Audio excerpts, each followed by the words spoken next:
Good evening, everybody. Again, my name is Adam Ware, and I am the CEO and co-founder of Momentum Mechanics. So our country is facing a tremendous issue right now. It's not too easy to stomach, and it's not very simple to solve. So we're going to jump right into it. Beginning in 2012, Trayvon Martin was shot and killed by George Zimmerman, a member of Neighborhood Watch in his community. He later claimed self-defense and was acquitted in court. This caused national outrage, protests, rallies, and marches. Most everyone is familiar with Michael Brown, who was fatally shot by Officer Darren Wilson in Ferguson, Missouri, and all of the national outrage that followed that. And finally, Jerome C. Reed was shot and killed by an officer when a routine traffic stop turned violent in New Jersey in December of last year. It's important to note that in this case, nearly 3 minutes had passed before EMS and backup was even called. So no matter where you stand on the political spectrum, we can all agree that all of these cases have three main things in common. That is pain, publicity, and controversy. So may all these men be remembered. My inspiration for founding Momentum Mechanics was to develop a technology that could have saved even one of these lives and eased the controversy around all of these scenarios. So that is why myself and my team at Momentum Mechanics have developed Tracer. It's a comprehensive automated response platform for law enforcement engaged in active shooter scenarios.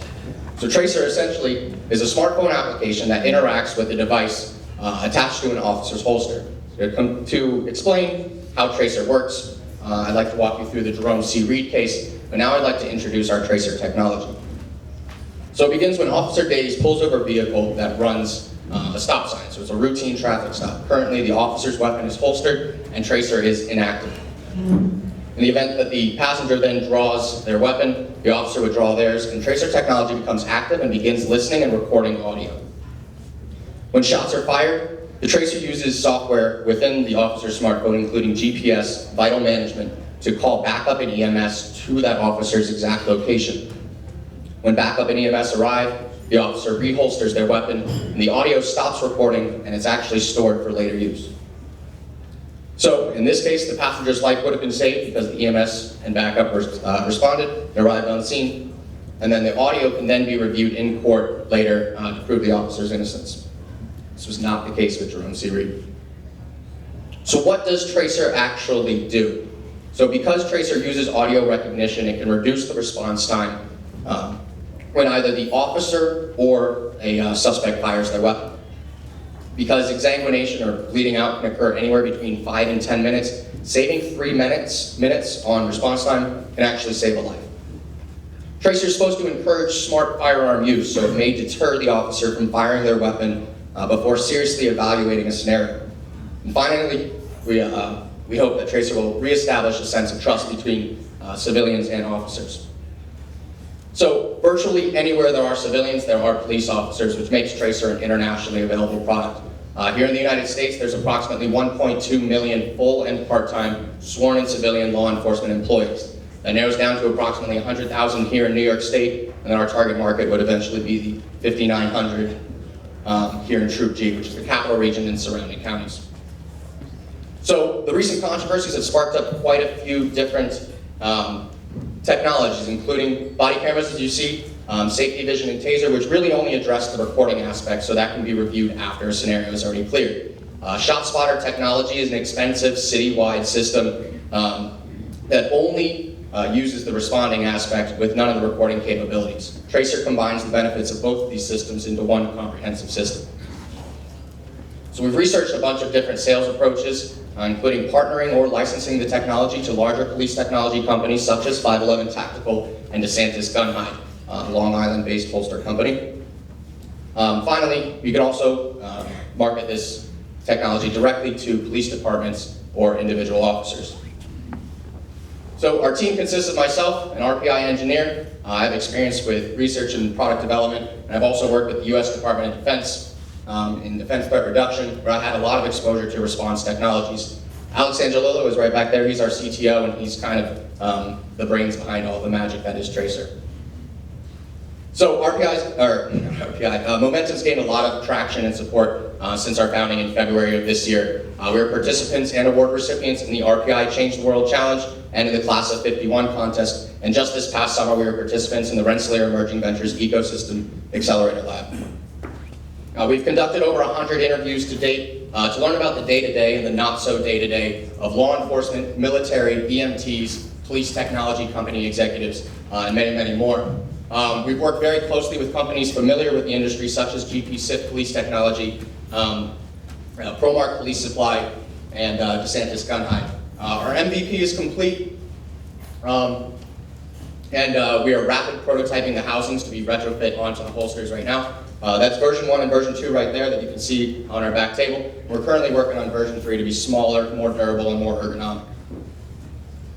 Moving forward, we hope to have our market-ready MVP by the end of this year, and by the beginning, the first couple months of 2016, we hope to identify and distribute 50 to 100 demos. I see an opportunity to have potential partnerships, and we'd be open to license our technology to police technology companies, and eventually there could be application in big data and expansion to other markets, as you can see on the slide. So currently, as we approach a market-ready product, we are looking to take on market expert advisors, especially a dispatch systems integration engineer. We'd also be looking to take on social media and web development interns. Thank you again for your time and attention. Again, my name is Adam Ware, and I'm the CEO and co-founder of Momentum Mechanics. Be happy to take any questions. Feel free to check out our website and follow us on our social media.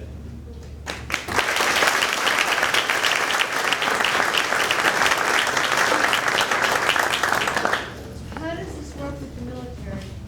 So how does this work with the military? So that's something to be explored a lot more. That would be an eventual expansion. We're hoping that, say, leaving base, you have the same technology where if you get into a situation where you can't necessarily call for backup, you have that response technology. So what we have patent pending right now essentially is just a response technology associated with an officer or really anyone's holster. So that can be applied to any sort of weapon, any sort of device, really. Yes? You mentioned that your product detects the sound of a gunshot and then immediately calls for help. What if someone were to use an alternate form of a weapon, such as a knife? So using an alternate form of a weapon, that's a problem that really we need to address. It's not something our system's currently capable of. There are technologies out there that have vital management sensors. Say an officer falls, it can sense that. The cool thing about what we have is it's a phone application right now, and so having vital management through a lot of your typical iPhone applications, there is a lot of possibility for expansion into that as well. I missed part of the presentation because I was out in the hallway, but so the activation is solely through sound? Is that what I just picked up based on that? So currently, when the officer's weapon is holstered, it's inactive. It has a sensor on the attachable device to a holster, which then senses when the weapon is out. And so sending a call for backup and EMS to that location is purely based on gunshot sounds, yes. So it's not the actual act of pulling of... That would activate the app to start recording audio. It wouldn't necessarily call for backup and EMS at that moment, no. Excuse me. Yes. I think it's an awesome concept. One of my big concerns is that the Android OS is notoriously hackable and vulnerable, and this is obviously very, very sensitive information. So how would you ensure that this information, Right. it's secure, that hackers aren't going to be able to get in and exfiltrate these videos Right. and expose them before the law enforcement wants them to? So through a lot of our market research, we actually found that a lot of the police officers, especially in more progressive police stations, have personal servers in their cruisers. The eventual goal would to have that audio file be sent right back to the cruiser, just because there's a lot of concerns, especially with bandwidth and memory, etc., that also addresses. That's something that we haven't crossed quite yet. Right now we have a basic MVP and a basic functional model, and eventually we plan to absolutely address the security concern. Any other questions? Thank you very much.